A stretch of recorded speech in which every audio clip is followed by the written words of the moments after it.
sithi siyabonga ngoba uzimu wasithwala wasikhusela ezintweni wasivikela ezintweni namhlanje zilana because of umusa kaZimu ngasikuthanda kwethu Yes. ngoba uzima athande thina Yebo, umusa yes. wakhe uthande thina loyana Yes. yazi kunomuntu engifuna ukudzubhula kule ngoma yakho ethi Indophalala Okay. uthi uzimu akehlise umoya ongcwele umoya ocungekileko Yes. lapha eSouth Africa South Africa. siyawuthoka umoya onokuthula nomoya omuhle eSouth Africa pha loyana yazi buti uma ubheka eSouth Africa manje abantu bayabulalwa abantu bavele banyamalala the next thing umuntu ubulelwe what's that yini leyo abantu namhlanje omncane akasakwazi ukuhlonipha omdala ubonisa ngokuthi no asihambi kahle thina singabantu so I think thina singabantu as children of God we must go back we must go back and sifune uNkulunkulu wethu sithi mase simtholile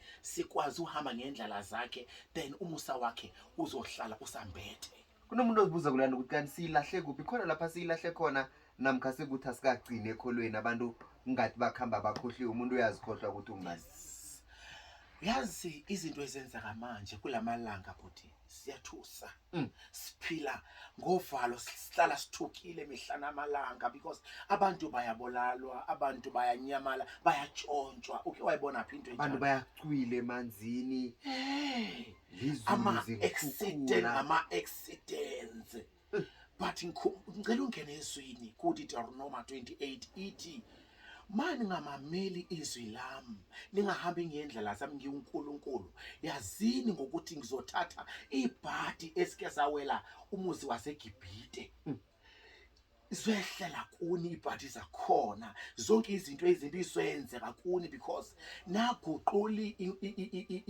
iqiniso kaNkulunkulu nayenza amanga because kulamalanga kunzima kakhulu emhlabeni ene uyabona ukuthi South Africa idinga irepentance kuphela ngiyavuma yes luyanda uvelaphi ubuyaphi ekhaya ubani luyanda Ramatswi iphimbo siyalizwa umvumo nakumnandi nomuntu ozibuza ukuthi umuntu ongiphilisa ke mini yekuseni nje luyanda Ramatswi ungubani inani incwadi yakhe na uthoma utlola ngoluyanda Ramatswi memethini incwadi yakhe ubuyaphi uvelaphi ungubani uLuyanda Ramatswi is a young boy from Bochum in Limpopo. It's a Bochum. That's where I grew up. That's where I grew and bred corner. So Luyanda is a child of God. I'm a child of God, mina. I'm saved. Ngasindiswa mina. Ngegazi lemfana. Igazi elipholisa enyameni nasemoyeni. Igazi elivutha namadimona. Uyabona?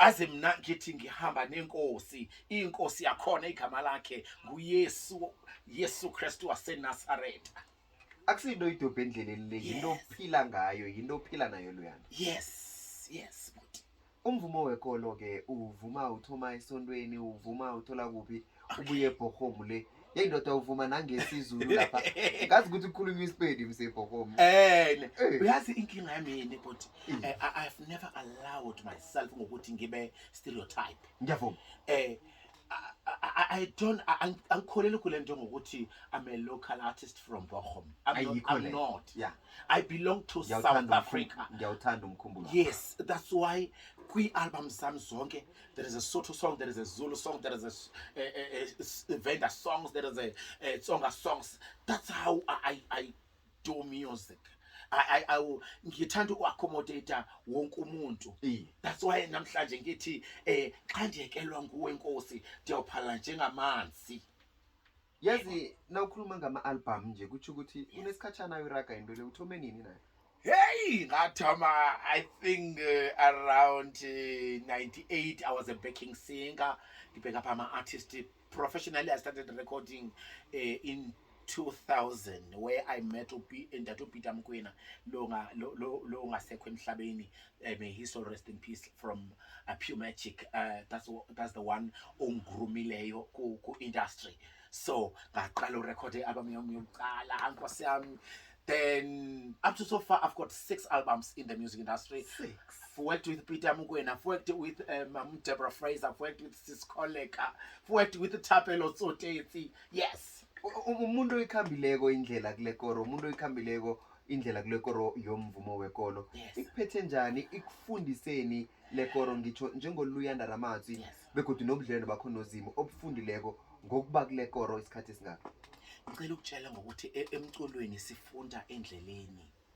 Izinto eziningi sifunda endleleni. All along I bengicabanga ukuthi ukucula as long as ucula kahle abantu bekuzwa kuma radio station, abantu bekubona kuma TV, bengicabanga ukuthi yikho kuphela.